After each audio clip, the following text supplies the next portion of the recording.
This is a reading of a cycle of lectures by Rudolf Steiner entitled Egyptian Myths and Mysteries. Lecture 7 is entitled Evolutionary Events in the Human Organism up to the Departure of the Moon. Osiris and Isis as builders of the upper human form. Given on September 9th, 1908.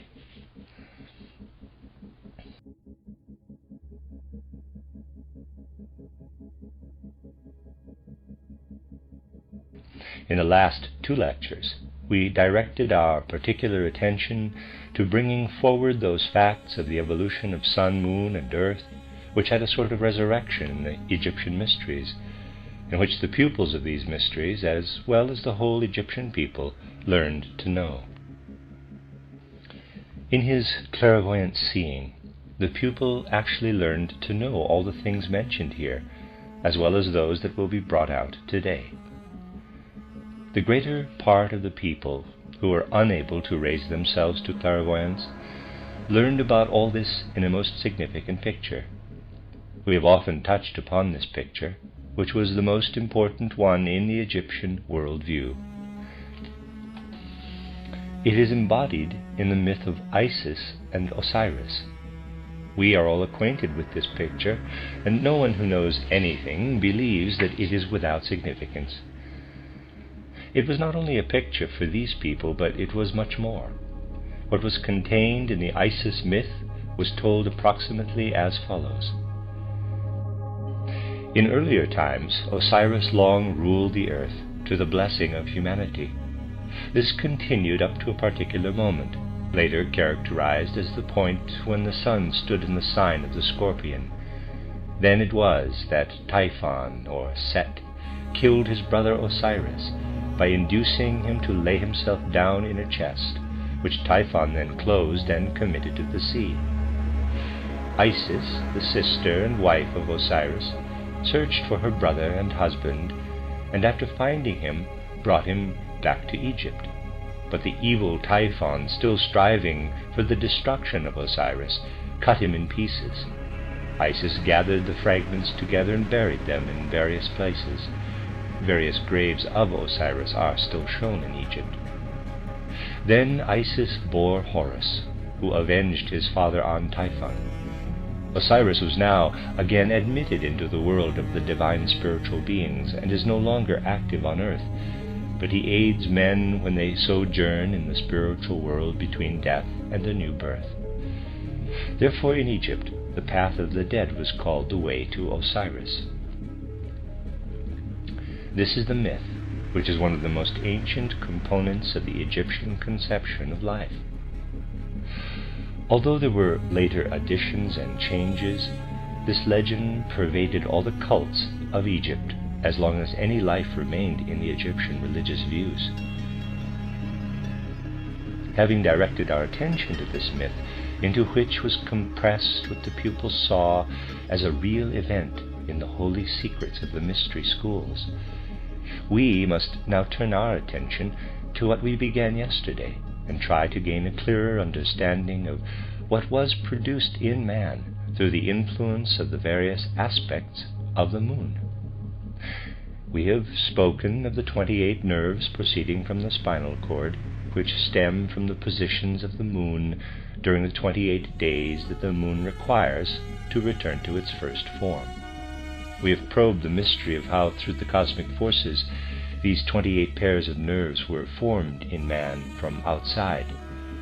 Now I beg you to heed well the following. So far as possible in a short discourse, we shall now describe as precisely as possible what the Egyptian pupil learned about human evolution in a still broader sense. Those who are too strongly infected by modern anatomy will say that this description is pure nonsense from the contemporary point of view. They may say this, but they should be aware that this is the doctrine that the Egyptian neophyte not only learned, but clairvoyantly observed. This teaching was not only the result of the vision of the Egyptian in the mysteries, but it is also accepted as true by the modern occultist of today.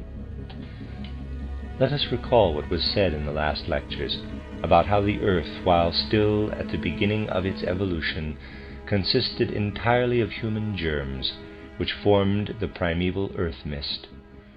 The Indian clairvoyant, as well as the Egyptian, could see the entire subsequent human form sprout forth spiritually out of this spiritual human germ. All that later grew out of this human germ could be seen clairvoyantly at that time. But one could also look back on those parts of man that first arose out of the germ. The first that arose out of this germ, when the sun was still connected with the earth, was actually like a sort of plant which opened its chalice upward. These forms filled, so to say, the whole earth, as they shaped themselves out of the primeval mist. But in the earliest time in which this arose, like a sort of flower corolla opening itself into cosmic space, this corolla was scarcely visible.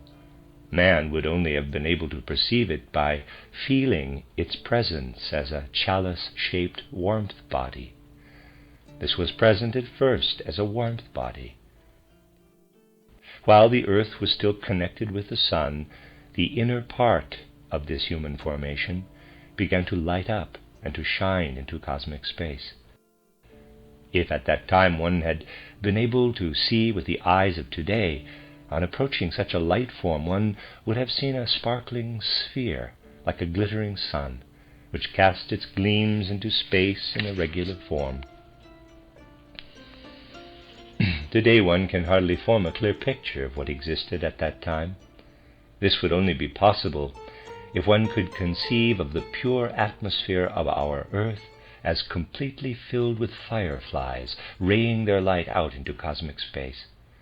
Thus would the first beginnings of man have shone into cosmic space when the earth was still connected with the sun. But this was not all that existed. At about the same time, a sort of gas body took form outside and around the chalice form. Many substances were present in this, in solution, just as today we find fluid and solid substances in the human and animal bodies. At that time, however, they were air forms. Soon after all this had arisen, other germs came out of the common earth mass, germs that were the first indications of our present animal kingdom. Thus the human kingdom came forth first. Then came the germs that gave rise to the animal kingdom. The earth still consisted of an air mass, of gleaming, light-disseminating bodies which shone into cosmic space.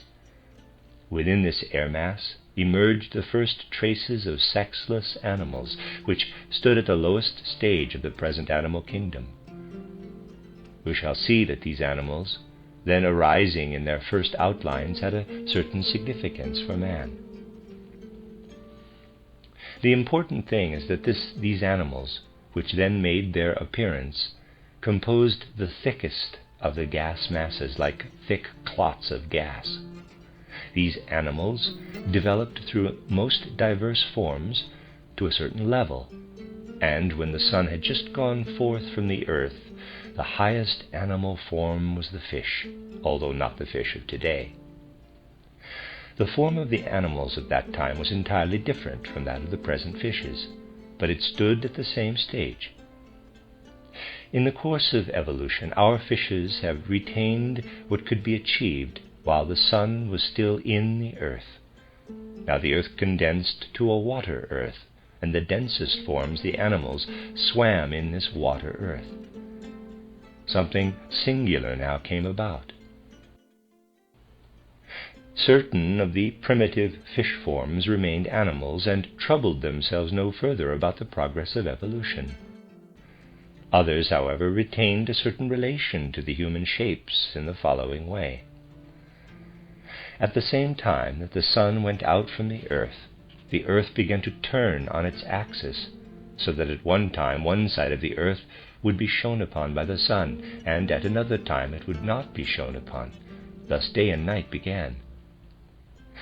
But at that time the days and nights were much longer than today. At the time when the moon had not yet split off, whenever such a human form, already considerably condensed, was on the sunny side, there was organized into this gas mass something of such an animal form below, in the water earth. Human and animal forms were combined, so that there was a human form above and an animal form below. The upper part protruded toward the sun, but the lower parts were weaker, and the animal body joined itself to them. The upper part protruded out of the water earth, and the sun influence, proceeding through the flower men, worked on the inner forces of earth and moon. Because here an animal form was joined to the human body, which was then at the fish level, it was said that the sun, which illuminated the human body, stood at the sign of the fish. The first hint of this formation actually coincided with the sun's being in the sign of the fish, but the sun passed many times through this sign before the next formation took place. The beginning of this formation, however, was the time when the sun stood in the zodiacal sign of the fish, and this sign received its name because beings at the fish stage united themselves with man at that time. Now, as we know, evolution proceeded in such a way that moon and earth formed one body. At the separation of the sun, Yahweh remained with the earth along with the moon forces, and among his ministers was the godly form the Egyptians called Osiris. Until the moon left the earth, evolution proceeded in a strange way. We know that the earth was a water earth, and the formation in the water attained an ever lower stage during the time preceding the departure of the moon. When the moon withdrew, man's lower nature was at about the stage of a great amphibian. This is what the Bible calls the serpent, and what is elsewhere called the lindworm or dragon. During the time when the moon was withdrawing, more and more of the animal kingdom had worked itself into the lower human form. When the moon finally left, man had a hideous animal-like form in his lower parts, although above he still had the last remnants of a light form into which the forces of the sun flowed from without. It was still possible for the light beings to work into man. He moved about in the primal ocean, floating and swimming with this remarkable light form protruding out of the water earth. What was this light form? In the course of time it had transformed itself into a powerful and comprehensive sense organ. When the moon withdrew, this transformation was complete. When man swam in the primal ocean, if some dangerous being approached him, he could perceive it with this organ. Especially could warmth and cold be perceived with it. This organ later shriveled up so that today it is the so-called pineal gland. At that time man moved within the earth mass, floating and swimming, using this organ as a sort of lantern. In very young children we still find a soft place in the head, and it was from there that this organ protruded into cosmic space. There were ever higher animal forms, which man took into himself. At one time what had developed out of the fish was called the water man, because it lived in the water and contained the germ of the later man. A still higher form that developed could be called the ram. The singular thing is that what corresponded to man in his lower members actually gave the name to the then prevailing constellation. The feet are actually the original fish. The calves or shanks are the water man, which for a long time enabled man to steer while swimming. The knee we find to be related to the sign of the ram. The animal kingdom evolved more and more, and what became the thigh was designated as the archer. It would lead too far if I attempted to explain this expression, but we shall try to give a picture of how man looked when the animal kingdom corresponded to the archer. Man was an animal then, which for the first time could move about on the islands that were forming in the water. In his upper parts he became ever finer, and at the top he actually preserved the flower form. He was illuminated from above by an organ that he carried on his head like a lantern. The then human form is rightly conceived if we see the upper part as etheric and the lower part as animal-like. In older pictures of the Zodiac, the form of the archer is shown as an animal below and a man above. These signs portray the stage of evolution at which man then stood, even as the centaur reflects an actual stage of evolution, upward man and downward horse. The horse must not be taken literally, but as a representative of the animal kingdom. This was the artistic principle in earlier times. The artist portrayed what the clairvoyant described to him or what he himself had seen. Artists were often initiates. It is said that Homer was a blind seer, but that means that he was clairvoyant. He could look back into the Akashic record. Homer, the blind seer, was much more seeing in the spiritual sense than were the other Greeks. Thus the centaur was once an actual human form. When man looked like this, the moon had not yet withdrawn. The moon force was still in the earth, and in man was still what had formed itself during the sun period, the shining pineal gland, which he bore like a lantern on his head. When the moon withdrew from the earth, sexuality appeared. The centaur man was still sexless. Sexuality appeared when the sun stood in the sign of the scorpion, and this is why we always connect sex with this sign. The scorpion is what in the animal kingdom corresponds to the stage of evolution at which man stood when he had developed sexuality. In his upper half, man was turned toward the cosmic forces, but in his lower half he was a bisexual being. He had become a sexual being. When the clairvoyant pupil of the Egyptian mysteries directed his gaze toward this period of earth evolution, he saw the earth peopled by men whose lower bodily form was becoming denser, in harmony with their baser nature, but who had a luminous human shape above. Then began the time when, through the forces of the moon, the nerve filaments appeared in the region where the spine now is. The formation above the spine, the present head region, had condensed and changed itself into the human brain. That was the completely transformed light organ. Attached to this was the spine, from which the nerves proceeded, and attached to this, in turn, was the lower man whom we have described. This was revealed to the Egyptian pupil, and it became clear to him that any being wishing to incarnate on the earth would have to assume the corresponding human form. Osiris, as spirit, often visited the earth and incarnated as a man. Men felt that a god had descended, but he had a human form. Every exalted being who visited the earth appeared in the shape that man then had. This shape was then such that one still saw that light body, that remarkable head ornament, the lantern of Osiris, which has been described in a pictorial way as the eye of Polyphemus.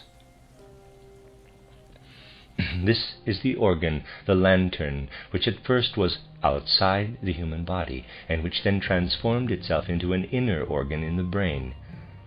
Everything in early art is a symbol of actual forms. When the Greek initiates became acquainted with these mysteries of the Egyptians, they had already learned many things. Basically, they had learned the same things as the Egyptian initiates, but they gave them different names in their language. The initiates of the Egyptians had developed the clairvoyant gifts to a high degree, so that many of their pupils could look back clairvoyantly into those most ancient times. The Egyptian initiate had a direct connection with those mysteries, hence the Greek priests seemed to him to be only childish stammerers. This is illustrated by the words that an Egyptian priest once spoke to Solon. "O Solon, Solon, you Hellenes remain always children, and there is not an old man among you. In spirit you are all young, There is no old opinion handed down among you from ancient tradition, nor any science that is hoary with age. Thus did the Egyptian point out that his wisdom stood infinitely far above anything that can be experienced materially. Only in the Eleusinian mysteries did the Greeks progress equally far, but only a few participated in them. In his study of earth evolution, the Egyptian initiate saw that the god Osiris had separated himself from the sun and had gone to the moon, whence he reflected the light of the sun. What this god did was also sacred to the Greeks. They too knew that it was this god, Osiris, who formed the 28 moon aspects, and thereby laid the groundwork for the 28 nerves in man. Through Osiris, the nervous system is built into the spinal column, thereby forming the whole upper body of man. For what appears as muscle can maintain its form only because the nerves are its shapers. All we have as muscles, cartilage, and other organs, such as heart and lungs, maintains its form only through the nerves. Thus, through the earlier sun activity appeared what took form as brain and spinal column, and on this spinal column the 28 aspects of Isis and Osiris work from outside. Isis and Osiris are the shapers of all this. And in the tentacles that the brain sends down into the spinal column, Osiris works upon the spine. The Greeks experienced this also, and as they became acquainted with the Egyptian mysteries, they recognized that Osiris was the same as the god whom they called Apollo. They said that the Egyptian Osiris was Apollo, and that, like Osiris, Apollo worked upon the nerves so as to achieve a soul life within man. Now, in a simple way, let us try to view this formation. Let us think of the brain as it might be sketched. This continues itself into the spine, and there the 28 arms of Osiris enter in. There Osiris, with his 28 hands, plays upon the spine as upon a lyre. The Greeks had a significant image for this, the lyre of Apollo. We need only think of it as transposed.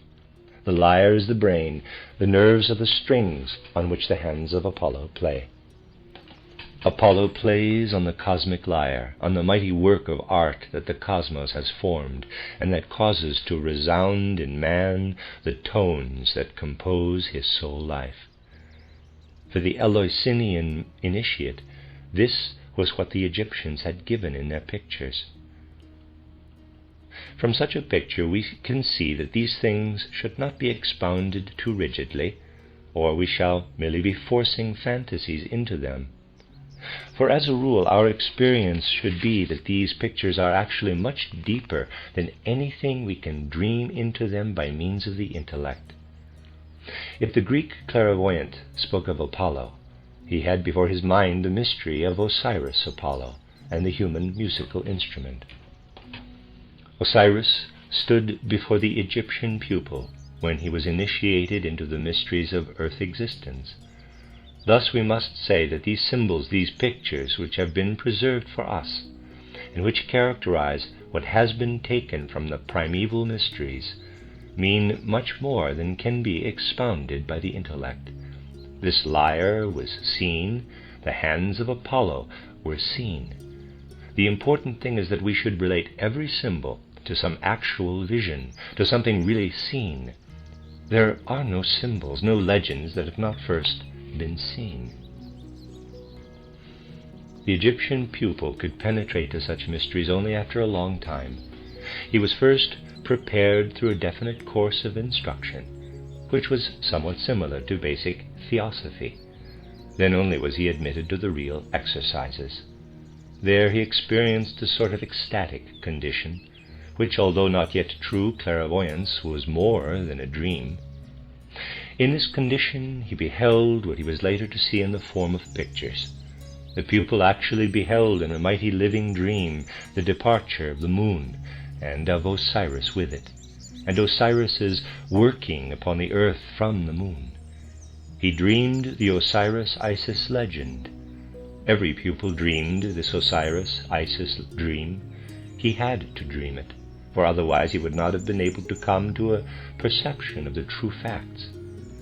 The pupil had to go through the picture, the imagination. The legend of Isis and Osiris was inwardly experienced. This ecstatic soul condition was a preliminary to the true vision, a prelude to his seeing what takes place in the spiritual world.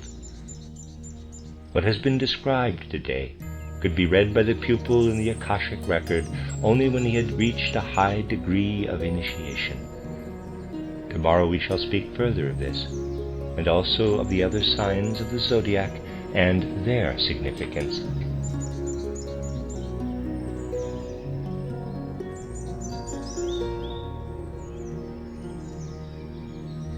The end of Lecture 7.